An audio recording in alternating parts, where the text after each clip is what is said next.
One other starting quarterback was named yesterday, and then we'll get to some audio in the college football world. This was a guy who is relevant for different reasons. One, because he's local. Two, because he left when the new coach went to his school.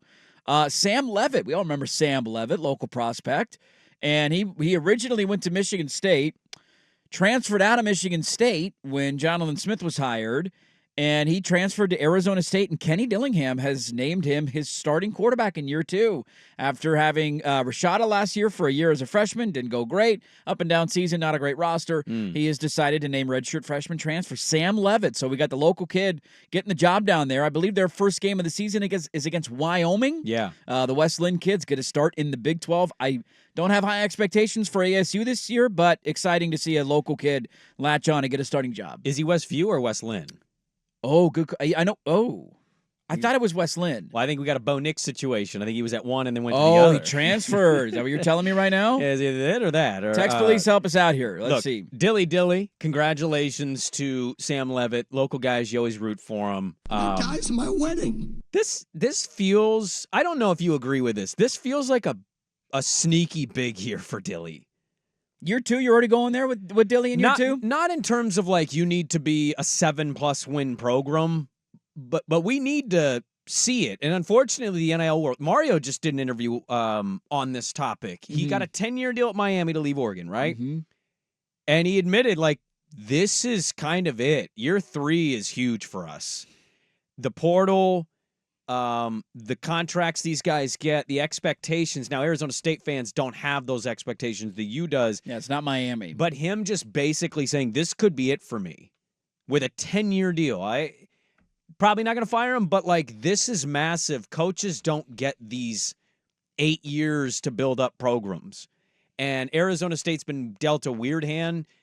Their former athletic director hired his former client, and they ran it into the ground with NCAA infractions, and then that guy just got a cushy ESPN job, and the former agent turned AD is left, and now there's a new president, and that guy screwed the entire Pac-12 because he was best friends with Larry Scott. Like, Arizona State's kind of been at the center of all of this crap-filled stuff the Pac-12 got dealt. And I just think when you're rebuilding it, he's a young 30s coach.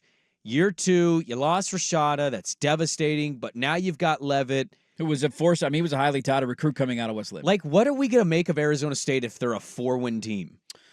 You're just going to keep saying, well, maybe next year. Like, these guys don't get 6-7 years anymore. Yeah. The portal NIL window shortens that lifespan for coaches. And definitely does. He's coming from Oregon where he got what? For the 1 year he was the OC, I'm the guy who turned Bo Nix around. I'm the OC guru. And he earned that title after a season at Oregon with Bo Nix. But, I think you want to see something. And being a 3 or 4 win team doesn't show me anything. I think the question that I would ask, so if they win 4-8 this year, that would technically be an improvement. They were 3-9 last year, so baby steps. Okay. Not a big one, but technically an improvement. If Deion wins 5 games, are we doing the same thing in Colorado? Okay, absolutely not. But we also, he will be treated drastically different. Absolutely. I think the question that I would ask is how are they recruiting in the 25 and the 26 cycle? Because I think that's where... Well, the Big 12 isn't recruiting well not great at all. And where do they fall into that category? TCU's the best one, and they're like they were barely top 20. Because I do think everything that you're saying is true in the sport as a whole. I don't know, and maybe Arizona State is the sleeping giant that we've talked about our entire lives. When are we going to stop that? But to the joking point on that, like, I don't know if I hold them to that same standard. They're like, 43rd. 40 in the country right now? They're 43rd for 25? And for the 25 class. Houston, West Virginia, going through this on the fly. UCF is in the Big 12. Big 12, so UCF...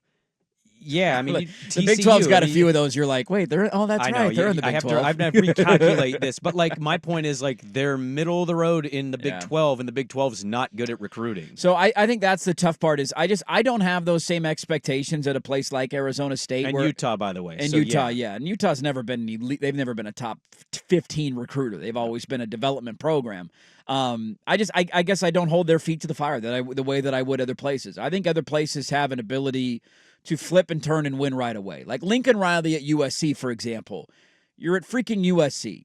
And you have the ability now to overhaul and overchange your roster from year to year through the transfer portal and go get talented players that can help you win. And you should be able to recruit at a high level. Like places like USC and Miami, I have no problem saying, dude, if you can't do it in 3 years, how many more years am I going to give you?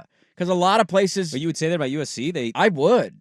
Well, they won 11 games in year one. They absolutely did with a generational quarterback, an all-time great. And they also were very fortunate to win a handful of those games. And then they went 7-5 in year 2. I'm just saying, I'm not firing Lincoln Riley. I'm just saying if he goes 7-5 this year again, I have no problem saying, where are we going? What are we doing? Whoa. And the same exists for Mario. I don't have that with, like, if they go 4-8 this year at ASU, I'm not going to sit there and say, what the hell's wrong with you? No, I'm not saying you fire him or that you should be like, saying he's not worthy. You can certainly be a 4-8 team, and maybe you're more competitive in games that you just end up slipping. But like, what if they repeat with 3 wins? Yeah, it'd be disappointing if you don't make progress. It'd be disappointing. And so that's why, like, I'm because you want to see steps at least. You want to see some sort of linear. Like, okay, you're not gonna get to 9 wins this year, but can you get to 5? Can you get to 4? And just show an improvement because the schedule should be easier for them. Kansas State and should it? I mean, How many would wins argue. do you think they're going to have this year? They had to play 2 of the best teams in college football last year in Washington and Oregon. But like, and they damn near beat Washington, and Oregon obliterated them. Yeah, the Washington Arizona State who's game the best was really school? weird. I'm going to see if they even play. Are they better than Kansas State? No, I wouldn't pick them at all in the Big 12. Right. So, but I still think the schedule is more manageable this year than what they dealt with last year. I just don't know if they have the talent to say that. And maybe, I don't think the Big 12 is better than the Pac-12 was last year. So, like, to that point, I would concede. But I think the Big 12 is a lot of good teams. Maybe a great team, and we'll wait and see on that. Yep. But a lot of good teams. Utah, Kansas schools, West Virginia seems to kind of be getting into this conversation under the radar for people. School. Like, I just think you go down the laundry list of schools. Where is Arizona State in that? Yeah. Are they at the very bottom? I don't know if they're the worst team in the Big 12, but I certainly wouldn't be surprised if they were. Yeah, I don't know what to expect from Houston. Houston's restarting with a new coach. They're restarting. BYU's been a pretty big disappointment. BYU seems like everybody thinks Kalani's, this is kind of it for him, and pretty big disappointment. Not expectations with them, so there's another one. Texas Tech is hitting the reset button a little bit as well. Tyler Shuck transferred again. Well, Tyler Shuck's not very good. He's like 25 years old. He's starting at Louisville now. He's like the second Braxton Burmeister. All these former Keaton Slovis. quarterbacks that just keep going. It's like, so, guys, they're in the mix for the McGuire worst has a team pretty in the good conference. reputation. So, like, they are in the bottom tier of that conference is my point. Yeah, I don't disagree with that at all. Interesting year, though. Sam Leavitt winning the job. Local kid. Always cool when you see that happen. And he's going to be the starting quarterback at ASU this year. They play their first game on the 31st night game. Little Big 12 after dark against Wyoming. The Cowboys are coming to town. Much like the Steelers yesterday, did not anticipate this much Arizona State talk. Little ASU debate right there. Felt good. Got a little spicy. I did feel bad for Dilly last year with the Rashada stuff. I'm like, hey, he got Rashada. That's, that was a good get because of what had happened. And it was like, of course, I just think he bounces because George is like, hey, come be our Dante Moore. And that's where I think I look at Arizona State is not a sleeping giant. It's an irrelevant program. It has been for 97% of my life. It's a joke that we often use. The stadium's run down. It's just not. It's not a great football program. It never has been. It never probably strikes will me never as a will passionate fan base. No, either. they don't care, and it's just that's not a great sports city down there. And I think for a lot of those reasons, I look at them as a medium-sized fish swimming with a lot of big fishes, and you're going to get eaten. Yeah, they are going to lose guys in the like Dillingham last year during press conferences after games. I remember watching his post-Oregon press conference where he's like begging. He's like, if you want to get on that level, donate. You want to get on that? You want that talent on the roster? Donate. I need NIL money. I need to go buy these guys, and I can't afford it right now. And I just don't think that they have the infrastructure. And so I look at a lot of these middle-tier jobs, and I think ASU definitely falls into that category.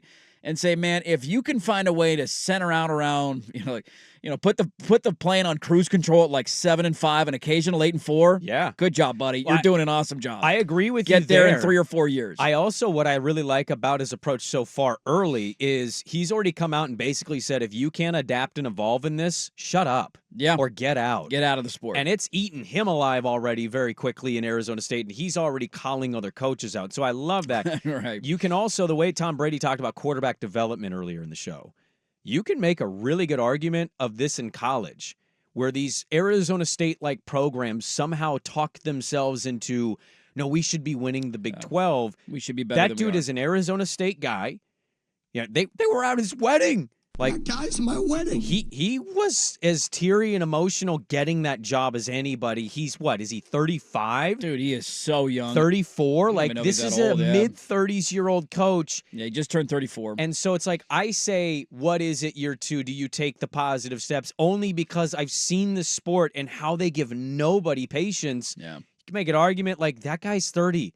Can we give him till he's 40? Yeah, give him 5 years at least. You know see what I you mean? can Like, do. bare minimum if you're not competing in the transfer portal NIL space. But that's He's also dealing with sanctions, too, because ASU was hammered a little bit with scholarship Yes. limits and all that, because Herm But- Edwards not only didn't win, he was also a cheater. people who run that sport are stupid and impatient. And so it's like, I hope for his sake that they do show some progress, even if it's a 4-win team, a competitive one.